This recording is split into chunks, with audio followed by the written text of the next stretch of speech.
bem-vindo todos e todas. Né? Antes de iniciar e de explicar o que a gente vai fazer hoje aqui, vou compartilhar com vocês aqui uma imagem.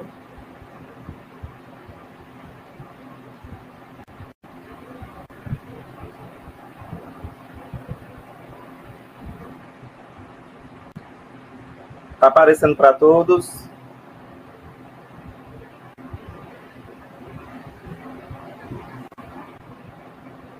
Bom, hoje a gente vai fazer aqui uma roda de discussão a respeito, né, desse filme, O Crime de Padre Amaro, que é uma adaptação da obra do autor realista Eça de Queiroz.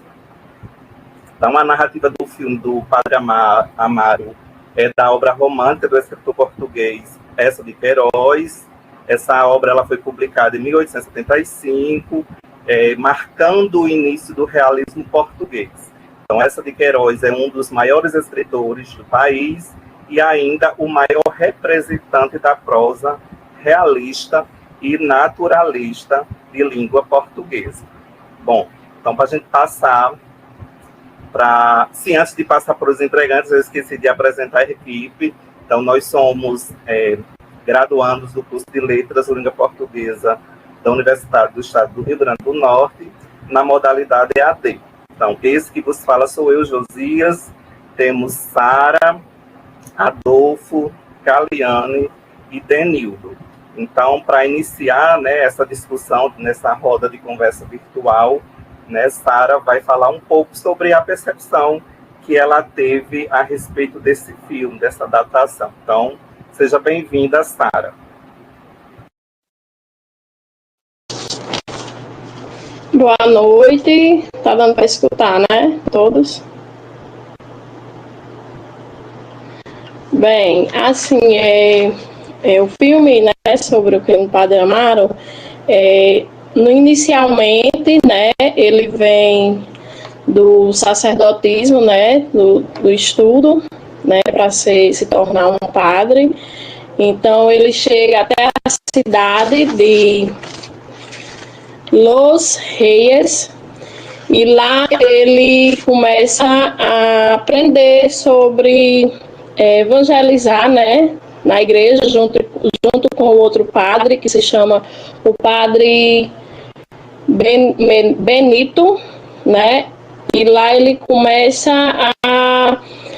como ele já tem uma certa experiência maior, né? Ele começa a ajudar ao Padre Amaro a falar sobre, né, a parte da igreja, a parte de evangelização mesmo. Então, ele começa realmente a tomar a frente, né, lá, e começa a conhecer, né, sobre a protagonista principal, né, que é a Amália, a mãe dela, que é o nome dela é San Juaneira, né, que é a dona de um restaurante, e onde o Padre Benito e o Padre Amaro faz as suas reflexões.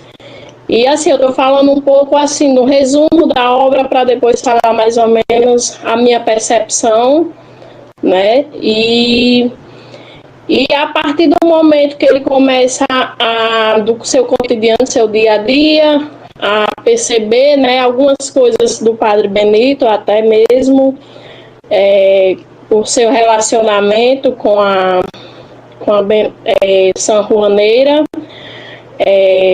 ele começa a enxergar, né, ter uma visão sobre o pecado.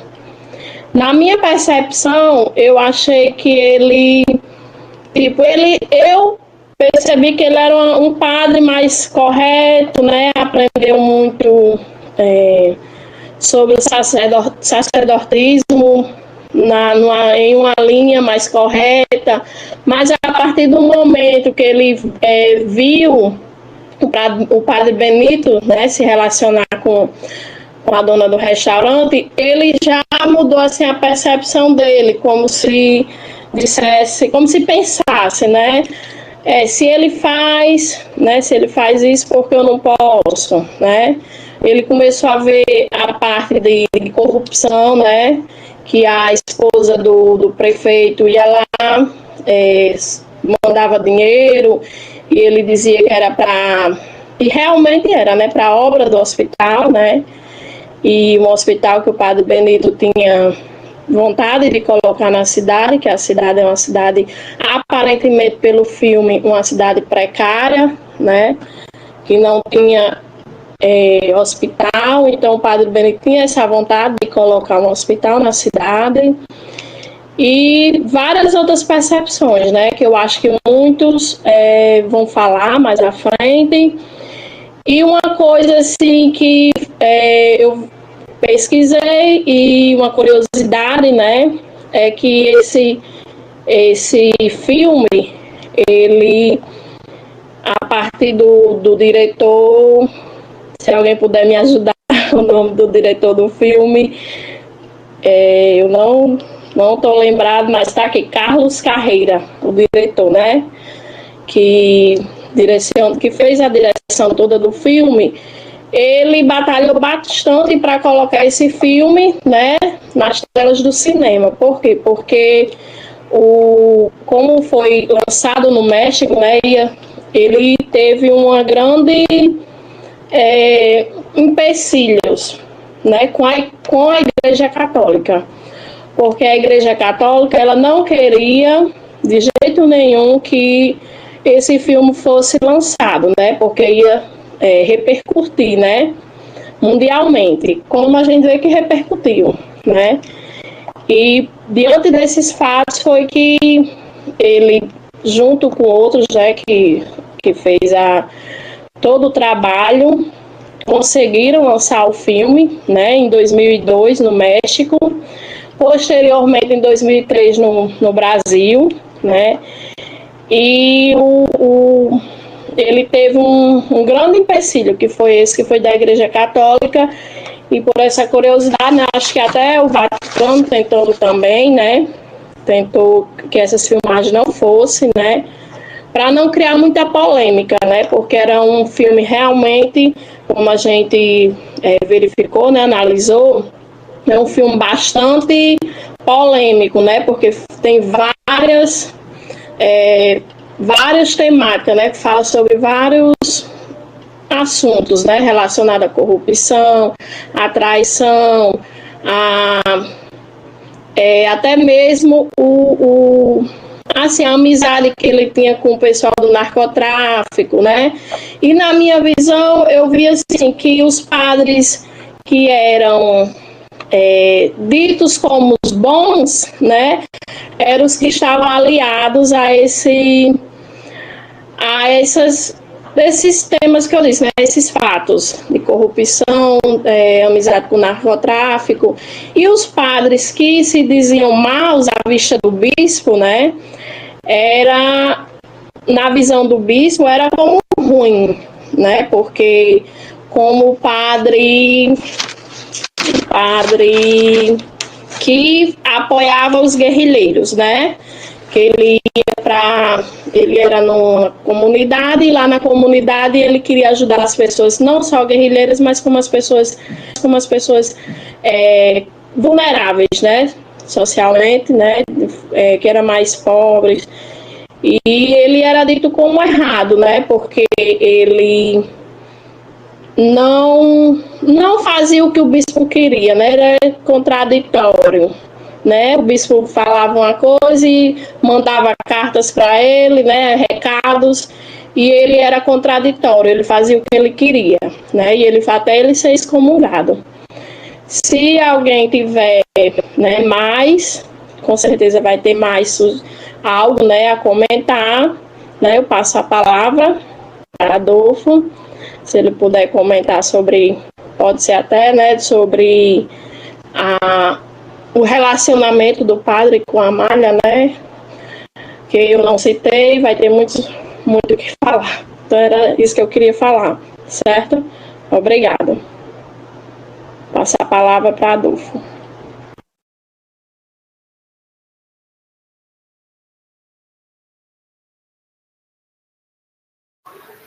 Boa noite, meu nome é Adolfo.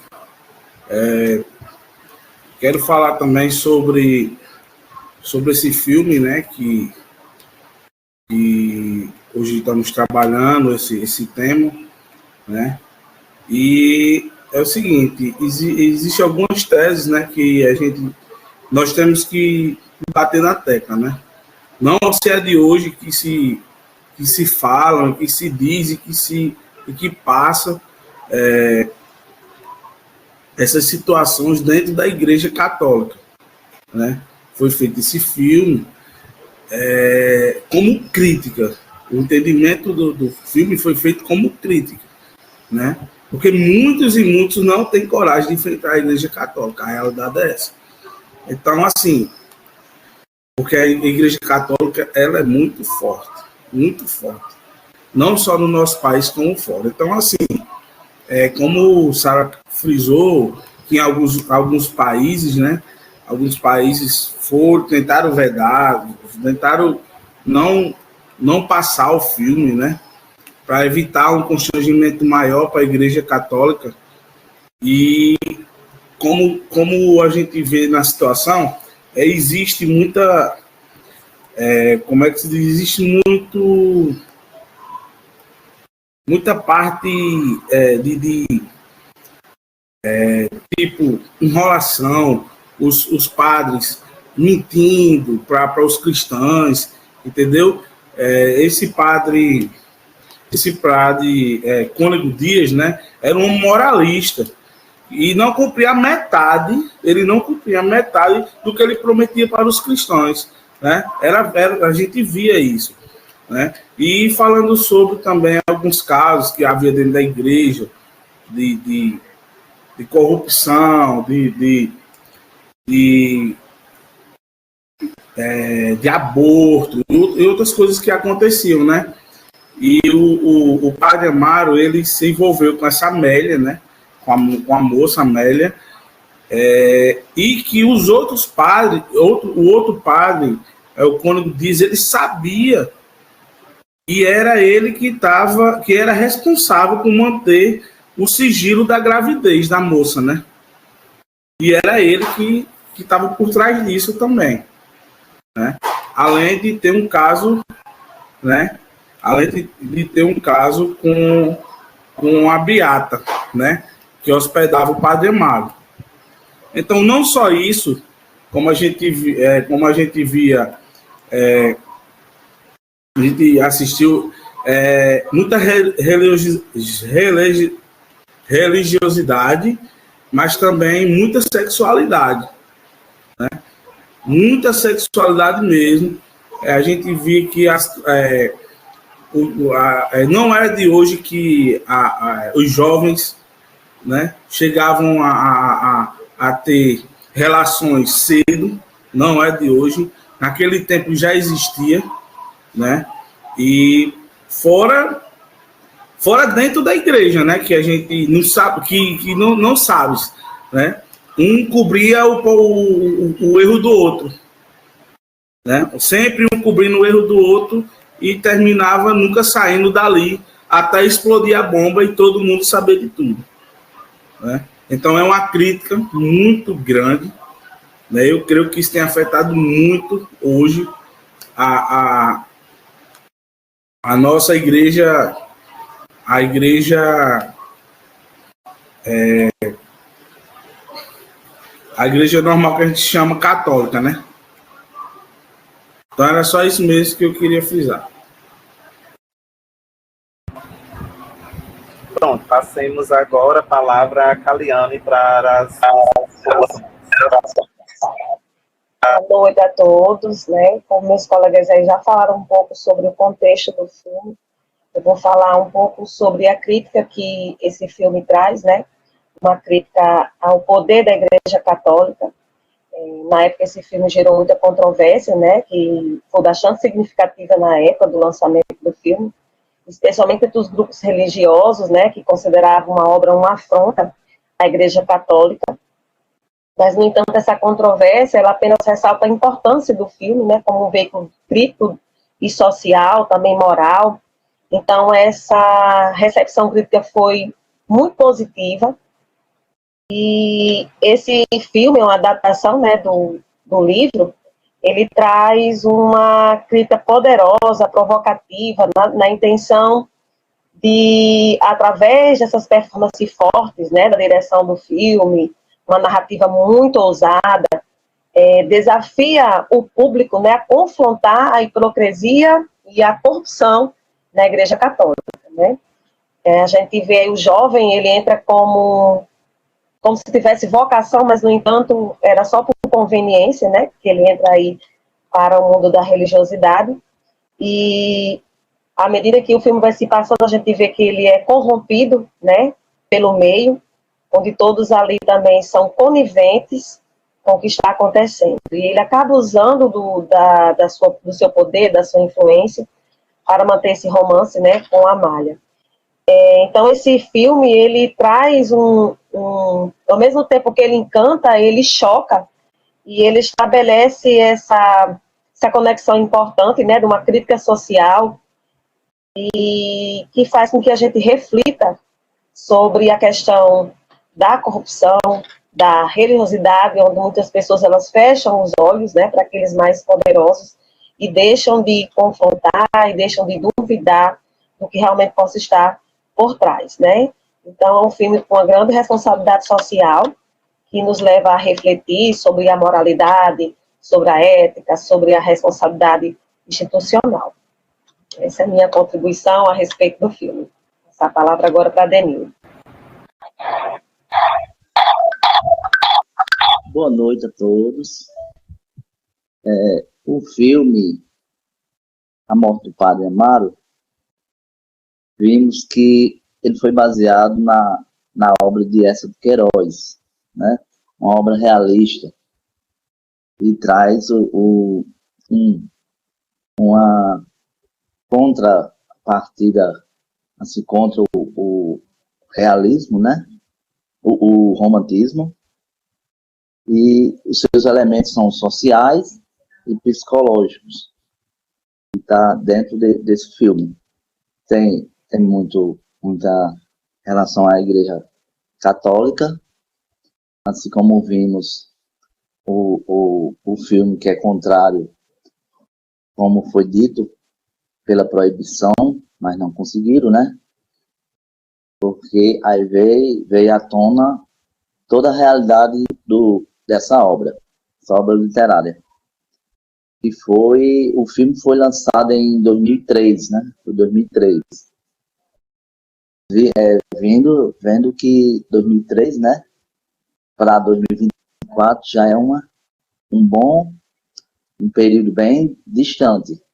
E hoje existe até essas contravenções aí em relação às igrejas também, tanto a Igreja Católica como as outras religiões.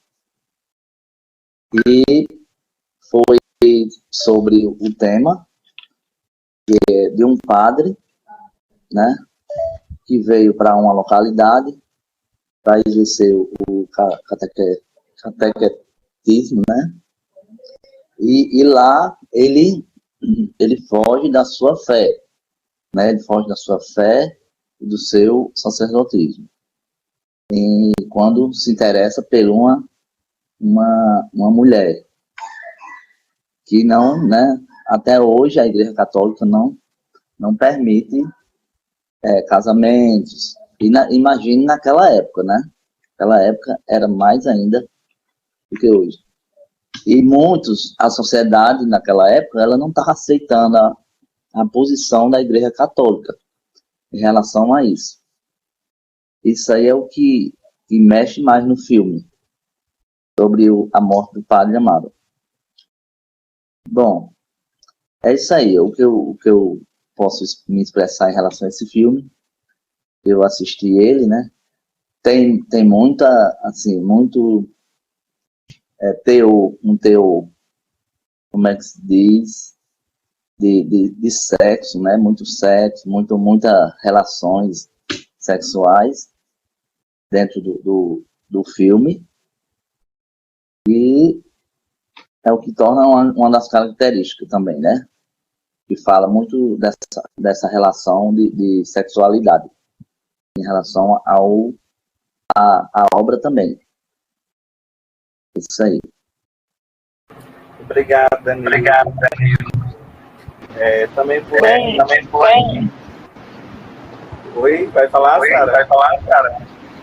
Eu queria só destacar algo que a gente não falou, foi sobre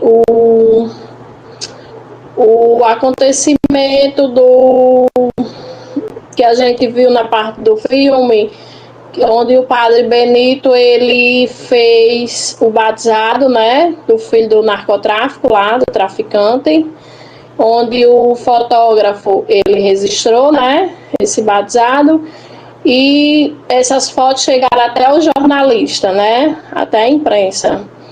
Então, foi algo que foi também bem impactado, que o jornalista, né, o dono do jornal, chamou o jornalista para fazer sobre, né, fazer esse anúncio, né, no jornal, e várias pessoas, ao analisar, né, porque estava bem ali, bem visto, assim, para todos, né, que realmente o padre, ele estava ao lado, né, do traficante, né, fazendo o batismo, né, do seu filho. Eu sei que todos nós podemos, né, fazer o batizado e tudo, mas já tinha essa visão, né, isso do padre tá recebendo o dinheiro, né, sobre a corrupção, e o jornalista, ele faz esse anúncio e muitos, né, que frequentam a igreja não acreditam, né, não acreditam de forma alguma e passam até a casa do jornalista jogar pedra, né, ser contra o jornalista por ter feito isso. Eu achei assim uma parte bem importante destacar, né, porque isso a gente vê atualmente também, trazendo para o lado político, né, que muitos mostram, eu sei que hoje existem muitas fake news, mas muitos jornalistas, a mídia mostra mais ou menos a verdade, né, na maioria das partes, né, eles estudam sobre isso, mostram a verdade, e muitos não querem enxergar, né. Então, só para destacar essa parte também que aconteceu, né? E que era Rubens, que tinha um relacionamento também, namorava a Amália, né? E eles acabam terminando porque a Amália se interessa pelo padre e o padre por ela, né? E mostra também uma clínica, né, de aborto no final, que é bem sigilosa, escondida, né, que o padre consegue informação. Oi? E ele para influenciar a Amália, né, a fazer o aborto, ela quer criar o filho, né, deles dois.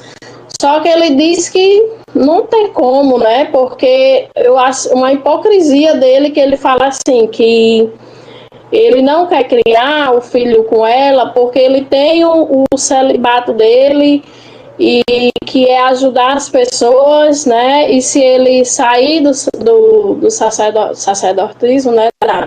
Aí ele vai terminar. Eu achei muita hipocrisia essa parte quando ele fala que se ele sair, né? Ele vai deixar muitas vidas, né? Indo para maus caminhos. Então ele está nesse celibato que é para justamente ajudar as pessoas.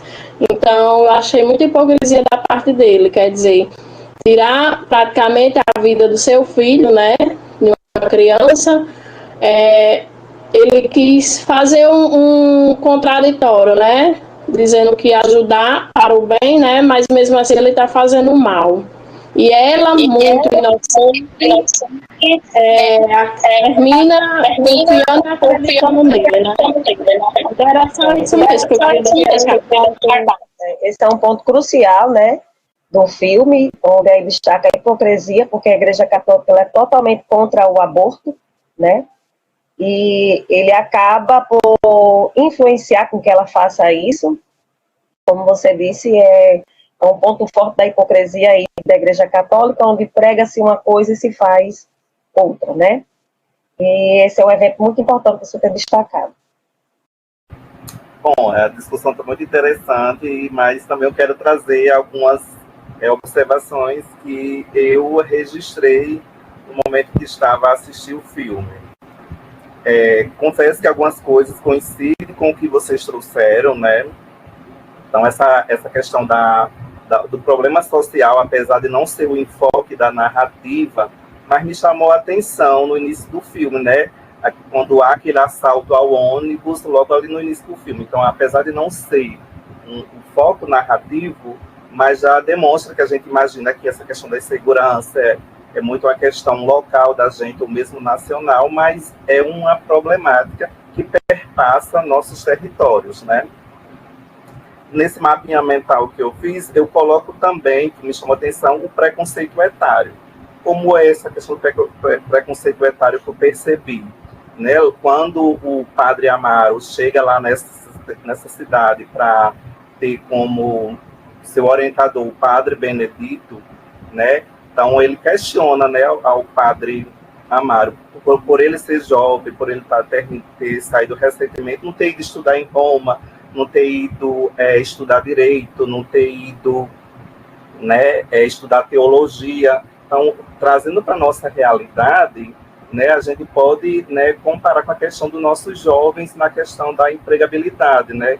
Se procurar o primeiro emprego, você vê os jovens se formando, se qualificando cada vez mais, é sempre exigido uma carga muito grande de preparo, e muitas vezes, né, por ser jovem, não ter uma experiência, tem muita dificuldade nessa questão por causa, né, de ser jovem. Então, eu fiz, né, esse comparativo dessa questão por o padre ser jovem, não poder exercer, não com poder, mas ele recomendar, achar que ele poderia, né, estudar direito ou teologia. No ponto 3, que eu colocar aí, não sei se está dando para ver direito, eles questionam muito a abolição do celibato, né? Então, há várias passagens pelo filme, já ali pelos 23 minutos em que os padres estão em um momento de descontração, sentados à sala, né? E há, né, esse levantamento dessa temática, porque não aboliu o celibato. Aí lá tem os argumentos que o padre mais idoso, digamos assim, o padre Benito, aliás, né, ele justifica todos esses motivos, né, quando há esse levantamento dessa hipótese, né, ele demonstra que é um tema delicado, e como é até hoje, nessa questão da Igreja Católica abolir ou tornar pelo menos facultativo, né, então hoje ainda é muito um tema fechado dentro da Igreja e que o filme traz. Nesse tópico 4, me chamou a atenção a luxúria, né, do padre Benito ao se envolver secretamente com a personagem que ele chamava, inclusive, de faxineira, que era a Agostina, né? Então, a gente já vê esse confronto que vocês já levantaram aí, a questão deles quebrarem esse celibato e viverem, com, digamos assim, uma vida dupla.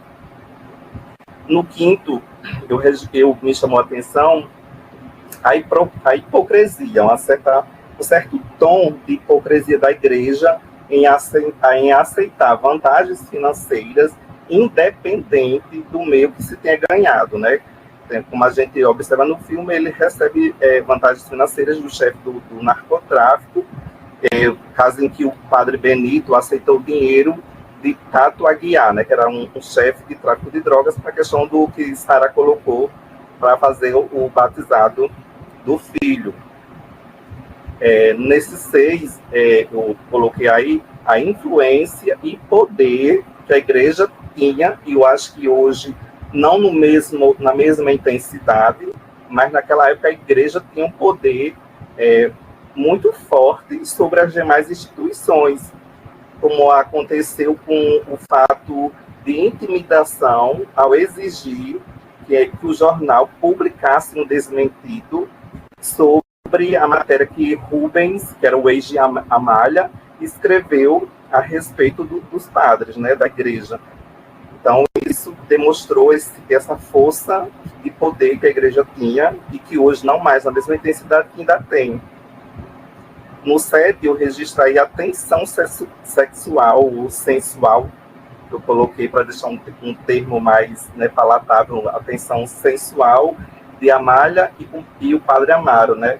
E dessa tensão faz Amália não querer mais, né, reatar nem namorar com Rubens. No 8, eu registro aí mais uma vez a questão do celibato, mais lá para frente do filme, né? Quando há tensão entre Benito e Amaro, né? Que Amaro questionando, né, esses votos de castidade, porque não, aí surge após essa tensão, né, da questão do celibato entre Benito e Amaro, surge após Amaro beijar Amália na igreja e ela questionar no confessionário, né, se confessando para Amaro em relação ao amor deles. Daí, após, né, esse fato, eles se envolvem sexualmente e Amália acaba engravidando. Também me chamou a atenção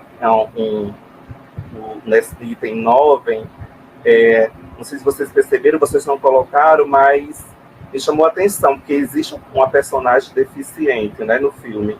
Então, hoje tem todo um cuidado com essas pessoas, as PCDs, e naquela época, essas pessoas que tinham a deficiência, especialmente a deficiência mental, eram tidos pela igreja, pela religião, que eram pessoas desprovidas de espírito e, por isso, eram possuídos por demônios, né?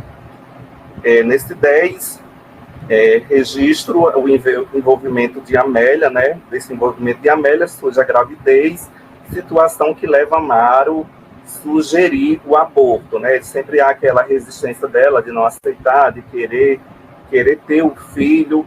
A princípio, ela querendo que ele, né, a apoiasse, assumisse, fosse ter uma família, e vendo que ele não cedia a essa propositura, né, ela acaba sugerindo que ela poderia criar, mas depois ele fica com essa insistência do aborto, né? Ela acaba aderindo a essa ideia.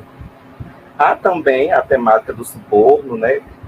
O suborno que Amaro paga para a pessoa que vai levar eles para realizar o aborto, e uma contradição e injustiças, né? Nessa parte da contradição e injustiça, eu destaco a questão do Padre Natalio, né? Que ele estava lá junto às guerrilhas na comunidade rural, executando um trabalho de forma, aparentemente pelo filme, de forma correta, justa, e foi perseguido pelo bispo. E chegou até ao fato de ele ser excomungado.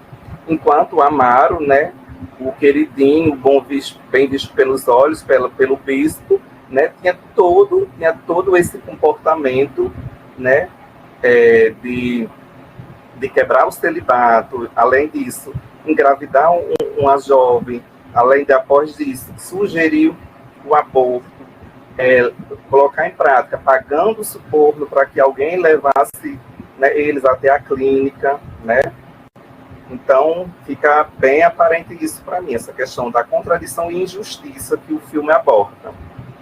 E para finalizar, eu questiono com vocês, se vocês ou quem estiver nos assistindo possa refletir. Então, essa conduta dele ter levado a Amália para realizar o aborto lá na clínica, ela entra em processo de hemorragia, e lá no hospital, entre aspas, a clínica hospital, diz que ela não está em condição de ser transferida para outro lugar, e ele mesmo assim insiste em retirar ela de lá, né, retira ela de lá em processo de hemorragia, coloca dentro de um carro e vai levar ela para outra cidade. Então, essa conduta dele, então a gente poderia classificar que seria um homicídio culposo, doloso, ou não teria culpa nem homicídio aí. Então, eu deixo essa questão disparadora para que alguém de vocês aí quiser acrescentar, comentar.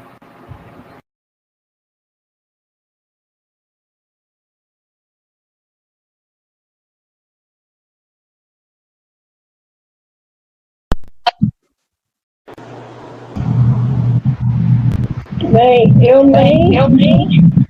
nem sei se com certeza é doloroso, né? Porque, assim, ele aparentemente não teve a intenção, né? Mas ele tirou uma vida, né?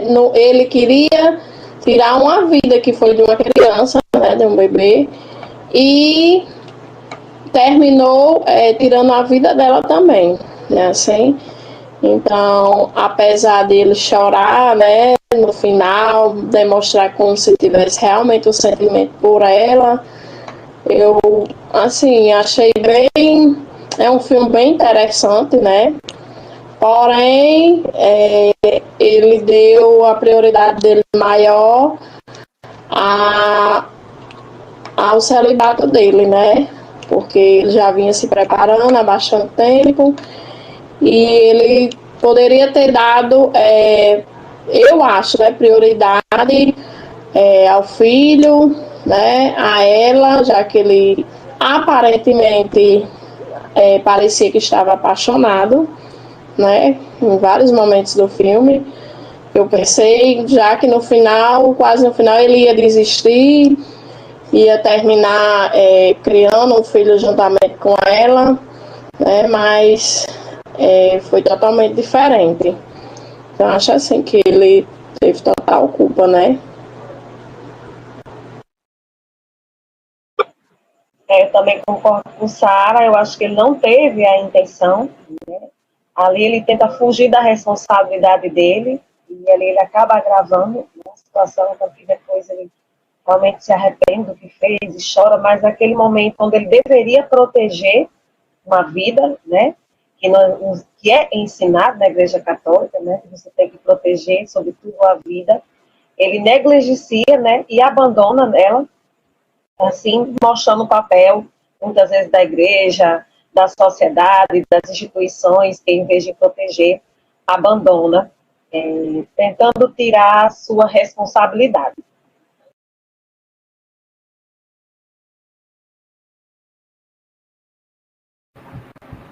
Mais alguém?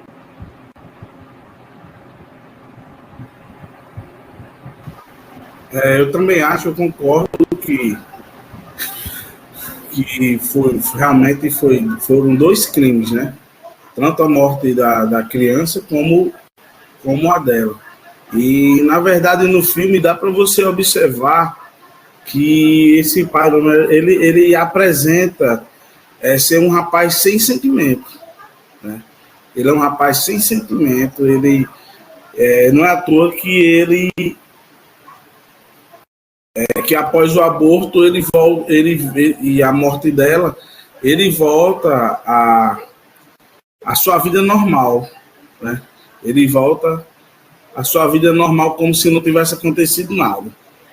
Então, o sentimento ele não havia de maneira alguma, por mais que ele tivesse chorado e tudo, não havia de maneira alguma.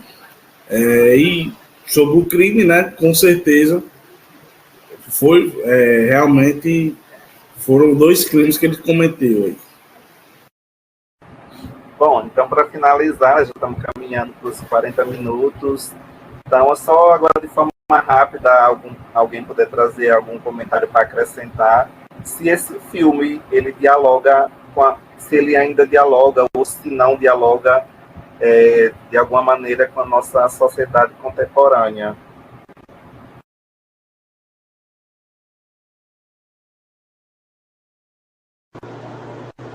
Com certeza, com certeza. Eu não sou de frequentar muito a missa, mas atualmente eu tenho percebido que os padres, eles têm, não sou contra, né? Não somos contra, porque eles deveriam sim se casar, mas foi decidido, né, pela religião, até mesmo eu acho que para não dividir bens, né, para não criar mais responsabilidade com família, esposa, eles aderiram a que o padre não se casasse. Mas atualmente eu tenho visto que os padres têm feito tudo que, né, tudo ao contrário, tudo eles têm as regras, né? Tem as regras deles. E eu tenho visto que eles bebem, eles frequentam festas, eles têm assim. Não posso também julgar, né?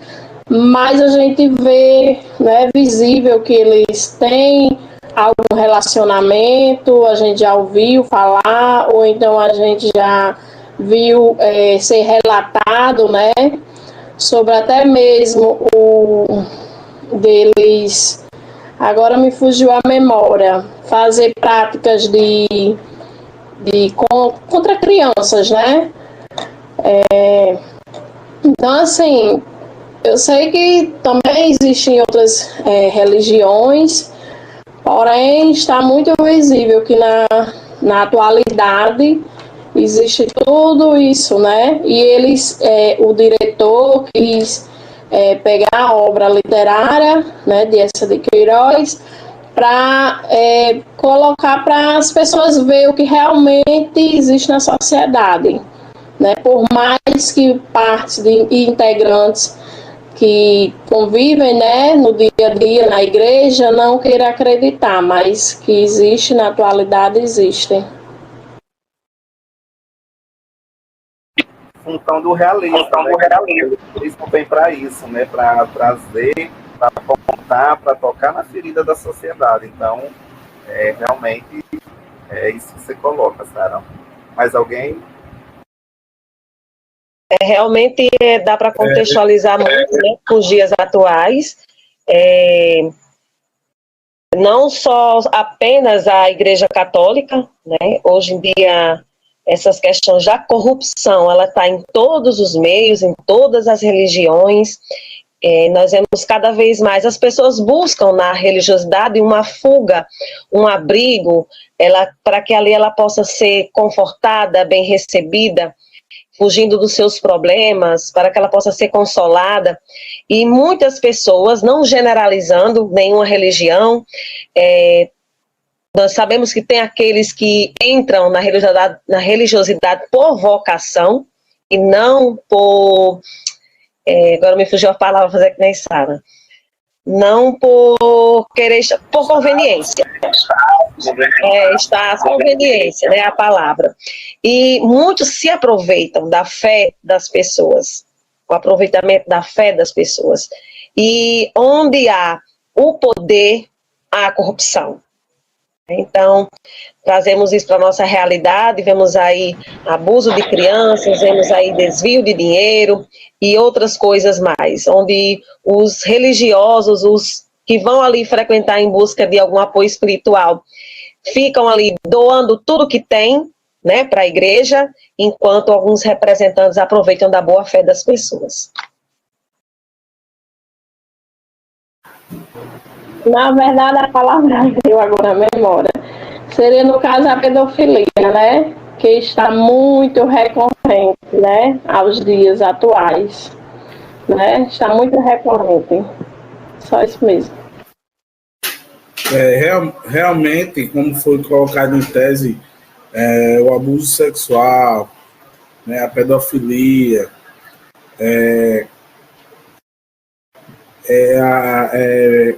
tipo, as igrejas hoje não só a nossa igreja normal, né, conveniente, que tipo igrejas, outros tipos de igreja, né, também faz a mesma coisa, pede dinheiro, tem gente que não tem nem condição de se manter o que comer, ter o que comer e dá tudo à igreja, doa, né? É tipo, quanto mais se dá, mais eles querem, né? Já existe relatos que pessoas pobres mesmo levam tudo para a igreja e deixa lá. Então, assim, é muito complicado. A situação hoje, a igreja convencional, que a gente chama, né, Débora? Ela é desde muito tempo que ela é rica. Ela é rica e comanda tudo. Comanda tudo mesmo. Desde o tempo de Roma, cara, isso aí.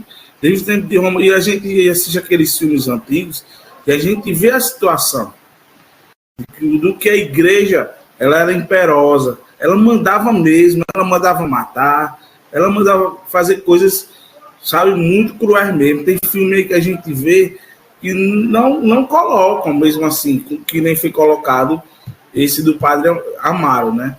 Então, assim, são retirados mesmo porque realmente teve tempo que a igreja mesmo era quem comandava tudo e hoje ainda é quem está lá em cima. A igreja católica, né? E até hoje tem escândalo, né? Muitas vezes abafam esses escândalos, né? Até hoje abafam, muitos estouram aí e infelizmente não tem como parar, né? Não tem, infelizmente. Só mesmo acontecendo isso para acontecer um escândalo e, né?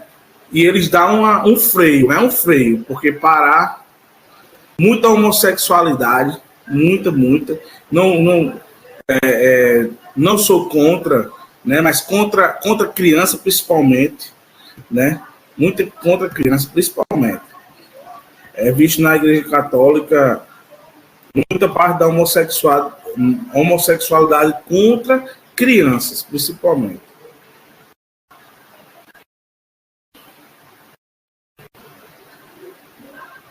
Pronto, né, Adolfo? Bom, se vocês concordarem, a gente já pode caminhar para o final e encerrar, porque já estamos chegando aos 50 minutos, né? Então, vou trazer aqui uma palavra para finalizar, né? Vamos deixar registrado aqui que a gente não está aqui fazendo isso, né, demonizando religião alguma. Então, para vocês que possam estar nos acompanhando, entender isso. Então, que a nossa nação ela é um país laico, então cada um é livre para exercer a sua fé. Então, o que a gente trouxe aqui para o debate é essa crítica, né, que o filme se propõe a fazer, em específico, a Igreja Católica. Então, poderia ser qualquer outra obra, poderia ser a respeito de outra religião, que a gente estaria trazendo esses mesmos comentários, fosse também a respeito de política. Então, deixar bem claro aqui no final que a gente não veio aqui trazer comentários depreciativos, nem denegrir, né, religião alguma. Então, a gente apenas se deteve a fazer a análise que o filme faz, né, que é justamente isso, a crítica, né, às feridas que a Igreja Católica aparentemente não dá, né, o devido olhar para essas questões. Não que todos que participem da Igreja Católica sejam corruptos, né, sejam, como eu poderia dizer, essa questão do celibato que todos não comprem, né? Então, a gente veio apenas fazer isso, trazer, né, expor para vocês a crítica que o filme faz, tá bom? Obrigado a todos e a todas que possam estar nos acompanhando e até a próxima.